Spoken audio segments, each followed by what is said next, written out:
Les images que tu vois là, ce sont pas les véritables images de Dune partie 3, ou en tout cas, c'est pas le vrai format du film. À l'origine, Dune 3 a été tourné en IMAX, un format d'image que tu connais sûrement puisque ces dernières années, pas mal de films ont basé leur communication là-dessus. Tous les derniers Nolan ont été tournés en IMAX pellicule et on a aussi les 2 derniers Avengers qui ont été tournés en IMAX numérique. L'IMAX, c'est un format de pellicule qui permet d'obtenir des images d'une plus grande taille et en meilleure résolution que la plupart des formats habituels. Et ce qu'il faut retenir, c'est que dans un format IMAX, tu rentres à peu près 8 fois un 35 mm.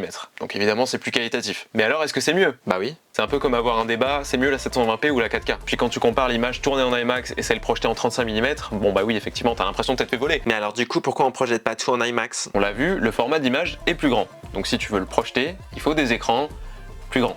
Donc, c'est plus cher, et oui. C'est pour ça que si tu vas dans une salle IMAX en France, tu payeras sûrement plus de 10 € ton ticket, là où d'habitude tu peux t'arranger pour payer beaucoup moins. La petite subtilité par contre, c'est que les puristes diront qu'en France, on n'a pas de véritable salle IMAX, on a seulement de l'IMAX numérique, donc c'est pas tout à fait le même cadre, c'est un petit peu plus petit. D'un autre côté, aussi cool que soit l'IMAX pellicule, ça demande des machines et des lieux de stockage de fou furieux. Un film d'1h30, c'est 22 km de pellicule à dérouler à chaque projection les gars. Pas sûr que ce soit top pour l'environnement cette merde. Alors oui, l'Odyssée, Dune 3, Avengers Doomsday, ce sont des films qui vont mériter un visionnage IMAX en 2026. Maintenant, est-ce que c'est une nécessité absolue? À toi de voir. Là, pour l'Odyssée, Nolan, il a plus de 600 km de pellicule. C'est-à-dire qu'il peut étendre son film de Paris à Bordeaux, et même, il dépasse un peu, tu vois. Ça choque personne.